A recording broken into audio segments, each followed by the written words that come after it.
Pledoi dari hasil sidang kita selama kurang lebih 3 bulan yang sudah kita lalui, tibalah saatnya dari kami penasihat hukum terdakwa untuk membacakan pledoi atas dakwaan dan tuntutan dari jaksa penuntut umum yang barusan dibacakan minggu kemarin.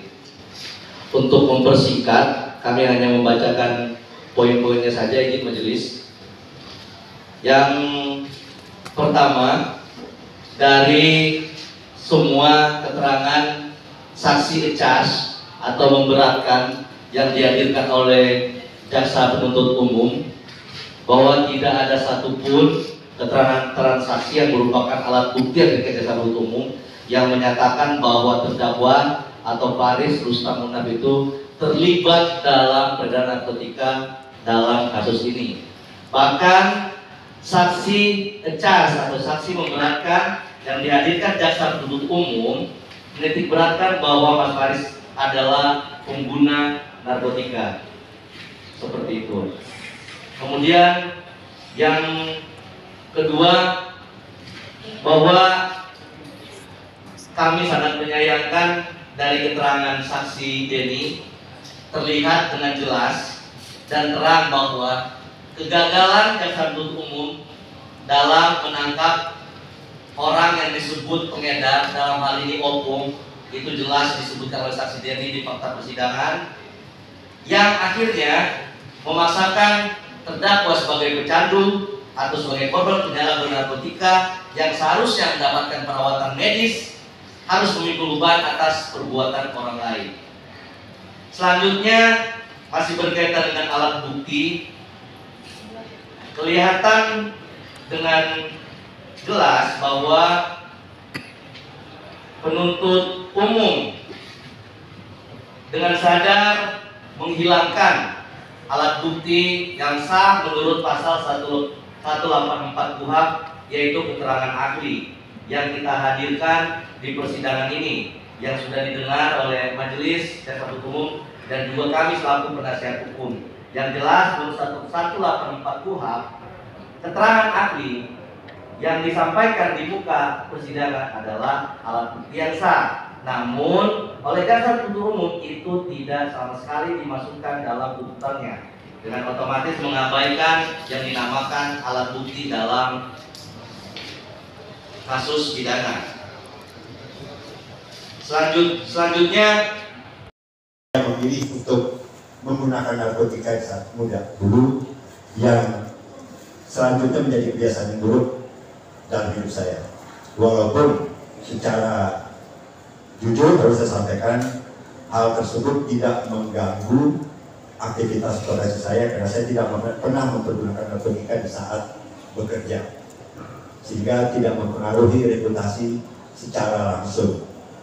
Namun yang mulia, saya juga harus menyampaikan bahwa kebiasaan buruk yang saya akui itu sudah berkali-kali saya upayakan untuk pulih dan sembuh, sampai ketika saya pada kasus ketiga di tahun 2018 saya dirujuk untuk melaksanakan proses hukum sesuai Undang-Undang Narkotika yang didukung oleh surat edaran Mahkamah Agung saat itu, di mana saat itu saya ditangkap oleh Polres Jakarta Utara dengan kasus yang sama seperti saat ini, yaitu pengembangan dari SPK dengan barang bukti yang kurang lebih sama 0,5, dan saya ditangkap di rumah saya sendiri. Namun oleh Polres Jakarta Utara saya langsung ditempatkan di panti rehabilitasi BNN di Indo dengan mencantumkan tersangka dengan kasus 127 pasal 127. Begitu juga ketika saya P21 di Kajari, Jakarta Utara, saya diposisikan juga oleh Kajari untuk lanjut dengan dakwaan sesuai pasal 127, dan keputusan di persidangan saat itu Pengadilan Jakarta Utara, saya divonis untuk melanjutkan rehabilitasi selama 1 tahun yang saya jalani secara penuh saat itu. Kemudian saya harus sampaikan bahwa proses rehabilitasi yang saya dapatkan di kasus tahun 2018 itu sungguh-sungguh memang sangat bermanfaat, dan saya sangat merasakan akibatnya. saat itu di tahun 2018 saya boleh dikatakan terbebas secara sebagai pengguna aktif. Saya tidak lagi menggunakan cara aktif. Namun sebagai manusia, seperti saya pernah sampaikan di pemeriksaan terdakwa bahwa saya memiliki kelemahan yang mulia. Saya akui saya memiliki kelemahan di mana saya sesekali tergelincir di saat saya mendapatkan gangguan tekanan psikis, saya tergelincir untuk menggunakannya lagi. Oleh karena itu yang mulia, saya hanya ingin menyampaikan dari lubuk hati terdalam bahwa saya akan menerima putusan pengadilan dalam kasus hukum saya kali ini. Saya percaya bahwa apapun keputusan hukum yang akan saya terima sebagai sanksi adalah insya Allah merupakan kehendak Allah yang memberi saya kesempatan dan peluang sekali lagi untuk saya bisa memperbaiki diri, introspeksi dan rehabilitasi diri untuk lebih sempurna sehingga saya bisa kembali ke masyarakat, ke keluarga, ke profesi yang saya tekuni untuk melanjutkan hidup sebagai manusia yang lebih sempurna lahir dan batin dan terbebas dari kebiasaan buruk saya yang sudah menjadi kebiasaan yang buruk selama ini. Yang mulia, saya hanya ingin minta maaf, izinkan saya memohon maaf kepada keluarga saya, kepada ibu saya yang masih ada, kemudian juga kepada keluarga saya, istri saya, anak-anak saya, dan keluarga besar, dan juga masyarakat luas, khususnya masyarakat pecinta musik Indonesia, di mana saya berprofesi di industri musik Indonesia. Saya ingin menyampaikan permohonan maaf dan saya menyesali segala perbuatan saya selama ini sepanjang hidup. Dan insya Allah saya diberikan kesempatan dan peluang untuk memperbaiki diri, dan saya berjanji juga di hadapan majelis bahwa ini akan menjadi kali yang terakhir bagi saya untuk tetap melakukan kebiasaan buruk yang mungkin menjadi kebiasaan buruk yang selalu terhadap ini. Yang mulia, saya ingin mengucapkan juga terima kasih pada semua pihak semenjak dari Polres Jakarta Selatan, Kajari Jakarta Selatan, penasihat hukum saya, Eki, dan juga tentunya kepada Majelis Persidangan Pengadilan Negeri Jakarta Selatan yang telah membantu saya selama proses hukum ini, yang saya rasakan sangat amat membantu saya.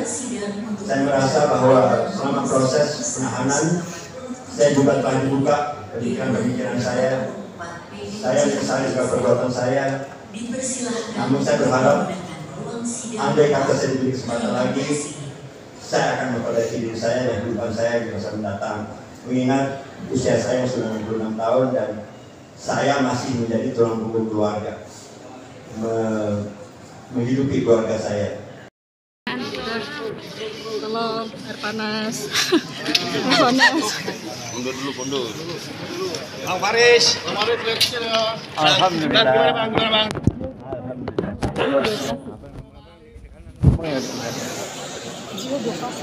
Gimana Bang? Sekarang apa nanti? Udah Bang, ngadep sini. Udah ya, siapa nanya? Aman nggak Kak? Yuk. Dulu. Bang, gimana nih Bang, sidang diundur lagi hari Kamis mendatang seperti apa Bang? Ini tadi kayak sidang diundur kembali lagi. Kembali hari Kamis Bang. Oh iya, ini sidang adalah pembacaan pledoi. Tadi pledoi dari pengacara sudah disampaikan secara resmi, yaitu kita menuntut bebas terhadap Faris RM karena pasal-pasal yang dituduhkan adalah pengedar, tapi dia kan hanya pengguna. Makanya kita menuntut dia, kita meminta membela dia supaya dia bebas. Kemudian kalau nggak bebas, kita mohon majelis supaya menghukum dia dengan cara direhabilitasi. Jadi ada permohonan supaya dia direhabilitasi untuk nanti yang kedua kalinya. Tadi kan sudah dibedah sama-sama dengan majelis hakim, yaitu rehabilitasinya adalah baru satu kali. Begitu. Di perkara yang ketiga, ini perkara yang keempat ini kita memohon rehabilitasi yang kedua kalinya. Memang dalam ilmu rehabilitasi ada diberikan kesempatan sampai 3 kali untuk direhab. Begitu. Tadi kan baru sekali. Ini mudah-mudahan kali kedua dikabulkan oleh hakim sebagai rehabilitasi yang kedua. Jadi itu yang kita mohonkan tadi. Dan hakim juga sudah membedah tadi dalam persidangan soal rehabilitasi. Hakim menanyakan juga kepada saudara Faris RM, rehabilitasinya keberapa tadi? Baru 1 kali. Dijelaskan, oh ya baru 1 kali, berarti ada kemungkinan rehabilitasi kedua. Gitu. Jadi masih ada kesempatan 2 kali lagi rehabilitasi. Itu yang kemudian dibedah tadi kan. Hadapannya hakim kemudian lebih kemudian condong kepada rehabilitasi dan bukan kepada penghukuman, gitu. Itu yang diharapkan. Tapi tadi karena kami meminta supaya pledoi kami supaya beliau bebas dari jeratan pasal, akhirnya hakim meminta supaya penuntut umum bagaimana, mau ada replik nggak secara lisan atau tulisan? Jawabnya ada replik, artinya jawaban terhadap pledoi itu di hari Kamis nanti tanggal 14 secara tertulis. Ya. Tapi dari Om Faris sendiri seperti oh iya, apa? Tadi Om Faris tadi sudah juga melakukan pledoi secara lisan. Dia menyatakan permintaan maaf yang sebesar-besarnya. Yang pertama kepada semua masyarakat, kepada keluarga, kepada majelis hakim, dan kepada semua yang hadir di persidangan, terhadap teman-teman media juga tadi disampaikan secara dalam hati tadi terhadap media kan. Begitu. Yang kedua, dia menyesali perbuatannya. Yang ketiga, dia menyatakan kapok atau tobat dan dia tidak akan melakukan perbuatan ini lagi, dan katanya ini adalah yang terakhir kalinya dia menggunakan narkoba dalam perkara ini. Kedepannya dia tidak akan lagi menggunakan narkotika. Dia akan fokus untuk kemudian bertanggung jawab terhadap keluarganya lagi, mencari nafkah, dan yang terakhir dia akan kembali berkreativitas sebagai musisi, pencipta lagu, komposer, dan nyanyi bukan ya udahlah itu ya tadi ya. Tapi tetap berarti tetap keinginan dari Om Faris dan Bang Dio sendiri untuk direhab ya? Iya, tentunya direhabilitasi. Makanya tadi ada pertanyaan dari majelis hakim juga kepada Faris RM, sudah berapa kali Anda direhabilitasi? Baru 1 kali yang mulia. Tadi kan begitu kan, dengan segala penjelasannya baru 1 kali. Sementara dalam ilmu kebijakan pecandu narkotika ada diberikan kesempatan sampai 3 kali untuk rehabilitasi. Jadi baru 1 kali rehabilitasi, mudah-mudahan ini yang kali kedua.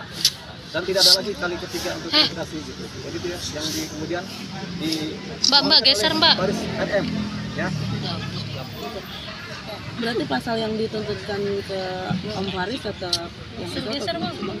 atau Mbak geser Mbak, bocor. Pasal yang dikenakan kepada Faris RM adalah pasal dia sebagai pengedar, gitu. Makanya kemudian kami menuntut bebas karena tentunya tidak terpenuhi lah. Seorang pengguna didakwakan sebagai pengedar kan tidak terpenuhi. Jadi kami mohonkan supaya diputuskan bebas dari jeratan pasal ya. Nah, tapi kalau majelis hakim juga berpendapat lain, kami mohonkan supaya direhabilitasi. Memang yang paling tepat direhabilitasi sih. aman?